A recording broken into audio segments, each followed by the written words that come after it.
Hey everybody, this is Rock Solid Heating and Air. I just want to thank all those that came out to our 10-year anniversary party and all those that participated and helped out.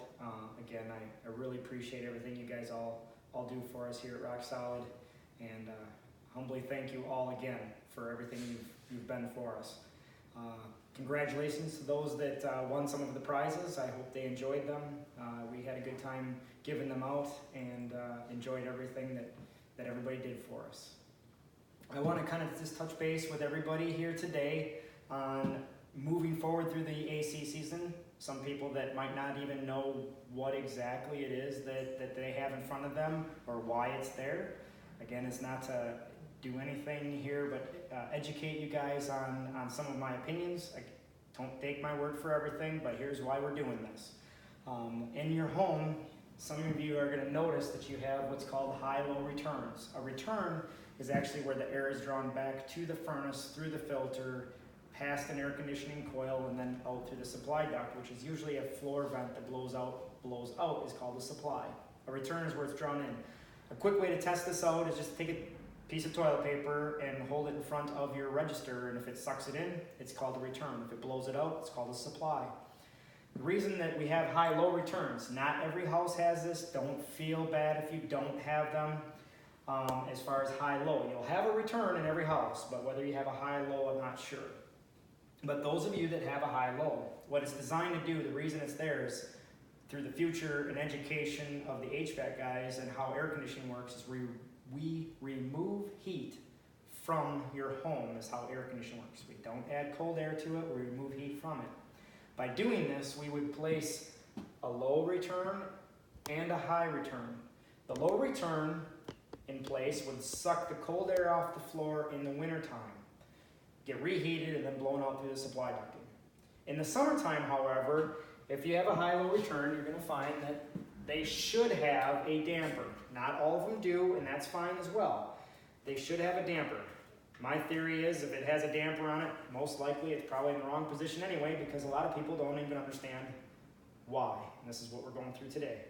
But a low return should have a damper on it or a way to block it off, and if it doesn't, you just can pick up a magnet or even put a piece of cardboard behind it. And the reason you'd want to block it off is, like I just stated earlier, we have what's called high-low returns. In the summertime, we want to suck the heat, which is at the highest point in your home, off of the ceiling, back through the system, through the return duct, through the filter, and get removed by the A coil above the furnace. That's how this works. So if you close the lower return in the summertime, it allows your system to be more efficient by sucking the hottest part of your home off the ceiling. So there's one thing that you can do to better run your home more effectively, more efficiently through the summer months. Now here I'm going to get to poise my opinion. And when I say by poise my opinion is don't take my word for it. We can argue about this all day long as far as air conditioning goes. On extreme weather days, and when I mean extreme, high humidity, high heat, anything over 85 degrees. Your home is designed to reject heat all day by the insulation within the house, exterior walls and your attic. It's been rejecting heat all day, and then by the evening, it's absorbed. All of your insulation has absorbed the heat from the sun, from the heat, from the humidity. If you set back your thermostat 5 to 8 degrees while you're gone at work, you come home and you turn it 5 to 8 degrees colder, again, on extreme days, you might find that your air conditioner runs all night long. Nothing wrong with that. I'm just explaining to you why this is. As a rule of thumb, I tell people on high humid days with excessive heat to expect nothing less than 1 degree per hour. Heating, 10 to 15 minutes, you'll be warm on most days. Air conditioning, you have to pull the humidity out first and then drop temperature. So those of you that like to sleep at 72 degrees or 70 degrees, I would not recommend turning it up to 80 degrees. Again, this is controversy to most people and what they've been taught and how they think. And I just want you to hear me out. If I turn my thermostat from 70 to 80, we're going to use big numbers to multiply this by. That's possibly 8 to 10 hours of runtime to get it to the temperature you want at the hottest part of your day, where all that insulation is holding the heat inside your house. At the same time, you're opening the doors to get into the house, you're adding the humidity, adding the heat from outside because you're coming home. Again, I'm using roundabout numbers between that 5 and 6 o'clock in the evening, about the hottest part of the day. Then you're taking showers, you're adding humidity to your house. You're boiling noodles, or you're cooking on the stove, you're adding even more humidity to your house and heat to your house. And the entire time, you want your air conditioner to try to catch up. The door gets opened again to let more kids into the house, and they're running around having a good time while your air conditioner is running so hard to catch up.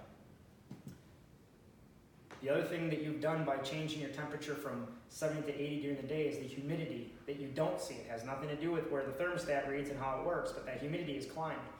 Your wood is swollen, you'll start seeing paper on the walls for your calendar if you have one anymore, curling up. That's the humidity. It's another load that's really hard to do and get rid of. So my recommendation is set your air conditioner close to the temperature that you prefer it to be when you want to go to bed at night, because it's on and off during the course of the day is not going to cost that much money. It's going to keep you a lot more comfortable.